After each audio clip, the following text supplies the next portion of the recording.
हरे कृष्णा।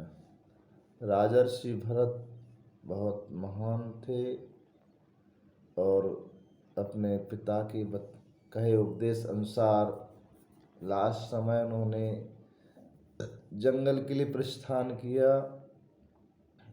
वो जंगल भी बहुत उत्तम जगह था जहाँ मुक्तिनाथ धाम है और जहाँ लोगों को मुक्ति होती है, लेकिन मुक्ति धाम पे भी उनको मुक्ति नहीं हुई। उसका कारण क्या है? उसका कारण है कि जब वो भजन कर रहे थे तो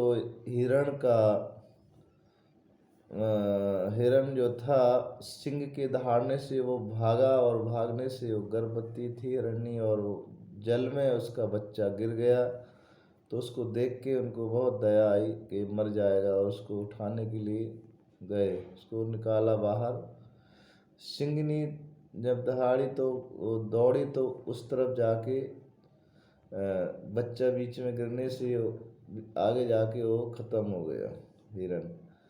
अब इस बच्चे का पालन पोषण भरत करने लगे और उसके बिना एक क्षण भी रहना उनके लिए दूभर हो गया है। कहीं अगर इधर उधर भटक जाता है हिरन तो उसके लिए बेचैन हो जाते थे, हर क्षण हिरन का ही याद करते उसको, जैसे अपने बच्चे को लोग याद करते रहते हैं। उसी तरह राजा भरत हर समय उस हिरन का इतना चिंतन करने लगे, उसको सेवा करते करते उसमें इतनी आसक्ति हो गई कि मरते समय हिरन ही याद रहा और अगले जन्म उनका जो जन्म हुआ वो हिरन में हुआ। क्योंकि जिसमें आसक्ति हो जाती है, भगवान गीता में कहते हैं कि अंतिम समय मरते समय जो स्मरण करता है उसी को प्राप्त होता है। तो भरत हिरन को याद किए इसलिए उनको हिरन का जन्म लेना पड़ा। अगले जन्म में उनको जब हिरन बने तो साधु संतों के आसपास ही वो मंडराते रहते थे और संतों का जूठन खाते रहते थे। उनको हिरन में रहते हुए भी उनको सब याद था। साधु संत भी उस तरफ से जब निकलते थे तो उनको वहाँ जरूर उनको जूठा उनका खिलाते थे और हिरन उसी को खा के अपना जीवन यापन करने लगा। कुछ दिन बाद हिरन का शरीर पूरा हुआ तो अगले जन्म उनका एक ब्राह्मण कुल में श्रेष्ठ कुल ब्राह्मण कुल में उनका जन्म हुआ। उनके पिता विद्वान थे, उनके पिता चाहते थे ये विद्वान बने और उन्होंने इसको श्लोक सीखने के लिए दिया। लेकिन भरत ने सोचा कि आज ये श्लोक दे रहे हैं, कल दूसरा देंगे, फिर और देंगे और हमको विद्वान बना देंगे, फिर हमको कर्म कांड में फंसा देंगे। लोग हमसे कथाएं करवाएंगे, ये करवाएंगे, पूजन करवाएंगे, हवन यज्ञ करवाएंगे, फिर हम इसी माया जाल में फंस जाएंगे। तो इससे अच्छा है कि हमें सब याद नहीं कि जानबूझ के हमको याद सब कुछ था। जब अगले जन्म का याद था तो इसका क्यों याद नहीं रहता? राजा भरत को सब कुछ याद था लेकिन वो जानबूझ के याद नहीं किए और पिताजी के बताए श्लोक को उन्होंने नहीं बताया। पिताजी बोले लगता है तो मूढ़ है, मूर्ख है, ये विद्वान नहीं बनेगा लग रहा है। और कुछ ही दिनों बाद उनके माता पिता की मृत्यु हो जाती है। फिर उनका भरण पोषण उनके भाई, बड़े भाई जो थे वो करने लगे और उनकी भाभी ने सोचा कि ये कुछ करता धरता भी नहीं है और बैठे बैठे खाता है बहुत सारा। उन्होंने अपने भाई से कहा कि ये कुछ करता नहीं है और खाता है। भाई ने खेत पे ले जाके उसको कहा कि इसमें खुदाई करो, इसमें बोएंगे कुछ। लेकिन वो एक जगह ही इतना गहरा गड्ढा कर दिया। पिताजी बोले तो भाई बोले क्या किया? मैंने कहा था इसको कोड़ना है, तुमने खोदने के लिए बोला। तो बोले भैया आपने कहा था खोदते रहना, तो मैं खोदता रहा। फिर अगले दिन उन्होंने कहा कि तुम यहाँ मेड़ पे बैठ जाओ और कोई पक्षी इसको यहाँ उनको देखते रहना या हानि ना पहुँचाए, फसल को, फसल ना खाएंगे। अगले दिन क्या किया, वहाँ पक्षी जब आए चहचहाते हुए और उन्होंने देखा कि कितने सुंदर पशु पक्षी हैं और इनके पास कौन सी खेती है खाने के लिए, उन्होंने आराम से बैठे बैठे उसका नज़ारा लेते रहे, लेकिन किसी पक्षी को नहीं भगाया और बड़े आनंद के साथ देखते हैं कि पक्षी सुंदर सुंदर उन्हीं का वर्णन करते हैं कि देखिए ठाकुर जी की क्या लीला है, कितने सुंदर पक्षी यहाँ पे आके खा रहे हैं। राम की चिड़िया राम के खेत, खा लो चिड़िया भर भर पेट। तो इस तरह से बोलते हैं और आनंद कर रहे हैं। जब उनके बड़े भाई आते हैं तो देखते, अरे नालायक, एक क्या कर दिया, सारी फसल पक्षी खा रहे हैं और तू तो कुछ कर नहीं रहा है। तो बोले भैया आपने कहा था कि देखते रहना, तो मैं देख रहा था पक्षियों को, आपने तो ये नहीं कहा कि इनको भगाना है, क्या करना है। तो बोले अरे तो बहुत मूड है और तू यहाँ घर से निकल जा, तू मेरे घर के लायक नहीं है, यहाँ से जा। जड़ भरत जड़ क्यों कहलाए, जड़ भरत क्यों कहलाए, क्योंकि वो अपने को ऐसी जड़ बुद्धि जैसा बना लिया जानबूझ के, जिससे लोग मेरे में आसक्ति ना करें, और जब आसक्ति नहीं करेंगे तो संसार में फंसेंगे नहीं, और जब फंसेंगे नहीं तो हम भगवान की भक्ति में आगे बढ़ते रहेंगे। तो उनके भाई ने उनको घर से निकाल दिया।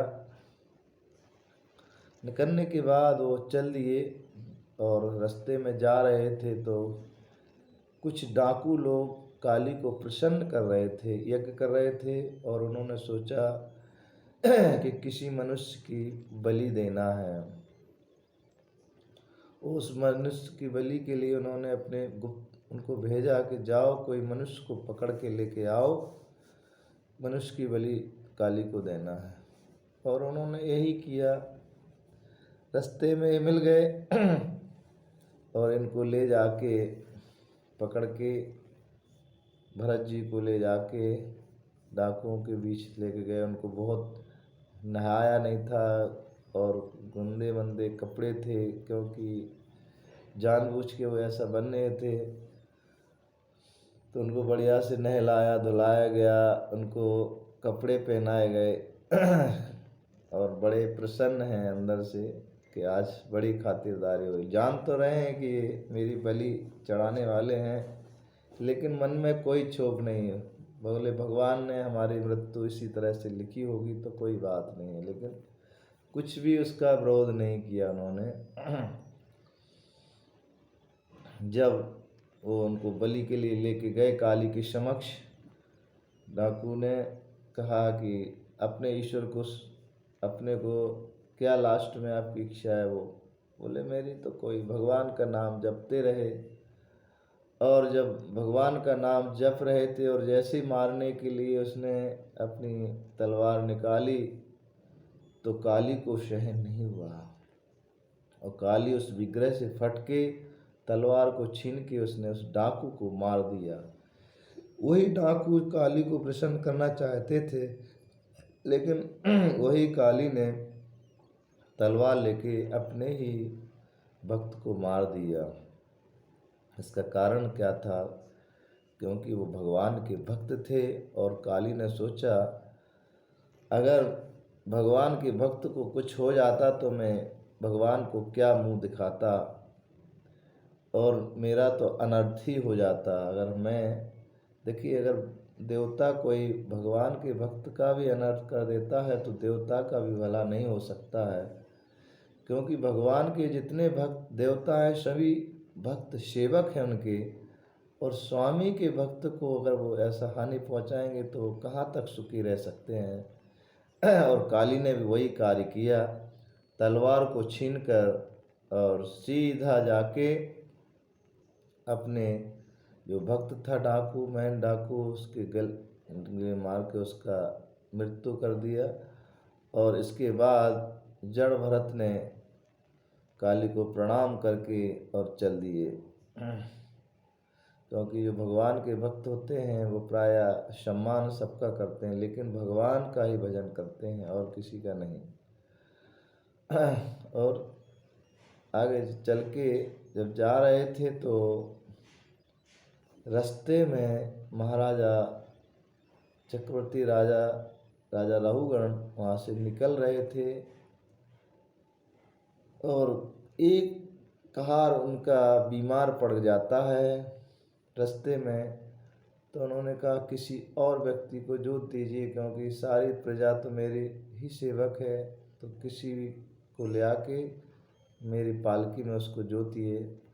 तो देखा है कि जे अच्छे हट्टे कट्टे जा रहे थे तो इनको लेकर पालकी में इनको जोत दिया जाता है। बेचारे पालकी ढोने लगते हैं भरत जी, लेकिन नीचे भी देखते जाते हैं कि किसी जीव जंतु को मेरे से हानि ना हो जाए, मेरे पैर से कुचल ना जाए। और उछल उछल के चींटी को देख के, कीड़ों को देख देख के चलने लगे तो पालकी डगमगा जाती है। हर बार पालकी डगमगा जाती है। राजा बड़ा क्रोध से कहता है कि कौन है जो पालकी को इतना हिलाता है। तो तीन कहार बोले कि प्रभु ये चौथा आया है जब से ऐसा गड़बड़ हो रहा है, ये गड़बड़ कर रहा है। तो ऐसा कई बार हुआ तो राजा को क्रोध आ जाता है, उसको डांटते हैं कि तुम नहीं जानते हो, मैं तुम्हारे अच्छे से इलाज कर दूंगा और तुम पालकी भी नहीं ढो सकते, इतने हट्टे कट्टे हो, मोटे तगड़े हो। बार बार इस तरह से जब बोला तो महाराजा भरत को सहन नहीं हुआ और उन्होंने बोला कि राजन, आप कहते हैं कि मोटा तगड़ा हो, तो मैं ना मोटा हूँ ना पतला हूँ। मैं ना खाता हूँ, आप कहते बहुत खाता है। मैं बोले आत्मा न खाती है, न चलती है, न पालकी को ढोती है। इस तरह से उन्होंने जब शब्द कहे तो राजा रघुगण पालकी से कूद जाते हैं और कूद कर उनको प्रणाम करते हैं और देखते हैं उनके कंधे पे पुराना सा मैला सा जनेऊ लटका हुआ है। राजा कांपने लगता है, राजा बहुत भयभीत हो जाता है, डर जाता है और उनसे निवेदन करता है कि ये बताइए कि आप कौन हैं। राजा रघुगण जो कपिल भगवान हैं उनके पास ज्ञान के लिए जा रहे थे रास्ते में और बोलते हैं कहीं आप वही तो नहीं हैं, भगवान कपिल तो नहीं है, आप हैं कौन बताइए महाराज। तो भरत बोले कि आप इतने भयभीत क्यों हैं, मेरे पास तो ना जन बल, ना धन बल, ना सेना बल, ना कुछ नहीं है, फिर मेरे से डरने को आपको क्या ज़रूरत है। राजा भरत बोलते हैं कि प्रभु, मैं इंद्र के वज्र से भी नहीं डरता, शिव जी के पिनाक धनुष से भी नहीं डरता और यम दंड से भी नहीं डरता है, लेकिन मैं भगवान के भक्त और ब्राह्मण संत साधु से मैं जरूर डरता हूँ, क्योंकि जो है इनका श्राप है, इनका जो अपराध है वो यमदंड और इंद्र के वज्र से भी ज़्यादा खतरनाक होता है। तो आप हैं कौन प्रभु, मुझे बताइए। तब उन्होंने बताया कि मैं भी राजन किसी समय राजा हुआ करता था और मेरा ये हाल उन्होंने अपने सब तीनों जन्मों का बताया कि मैं भी किसी समय चक्रवर्ती राजा था, लेकिन आसक्ति के कारण मेरा ये हुआ। उनको ज्ञान दिया राजा रघुगण को। राजा रघुगण ने उनको विनम्रता से सुना, उनको प्रणाम करके चल दिए। और इधर राजा भरत भी चल दिए और आगे जाके दावाग्नि में अपने को भस्म कर देते हैं राजा भरत। तो इस तरह से राजा भरत का 3 जन्मों का चरित्र शॉर्ट में आपको सुनाया है, जो भक्ति के लिए बहुत ज़रूरी है कि किसी चीज़ में आसक्ति नहीं करना चाहिए। आसक्ति के कारण ही हमको जन्म लेना पड़ता है और भटकना पड़ता है। इसलिए हमें हर तरह से आसक्ति को त्याग कर केवल केवल भगवान का स्मरण, भगवान की भक्ति, भगवान का जप करना चाहिए। क्योंकि जप से ही हमारी शुद्धि, जप से ही हमारे कई जन्मों के पाप धुलते हैं।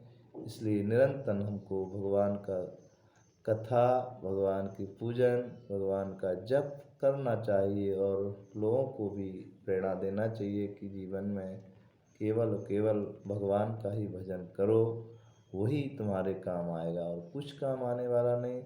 तो इस तरह से भगवान का भजन निरंतर करिए, जप करिए और यही शुभ संदेश है कि हमें भगवान का अनन्यता से भजन करना चाहिए। राजा भरत से हमको शिक्षा लेना चाहिए। इतने बलशाली, इतने साम्राज्य के राजा होते हुए देखिए उनको हिरण बनना पड़ा, आगे चल के फिर ब्राह्मण कुल में जन्म लेके उनको सब कुछ याद था। वो सतर्क रहे और वो माया जाल में नहीं फंसे और भगवान का भजन करते हुए अपने शरीर को त्याग कर भगवत धाम को प्राप्त हुए। हरे कृष्णा कृष्ण कृष्ण हरे हरे, हरे राम राम राम हरे हरे। हरे कृष्ण।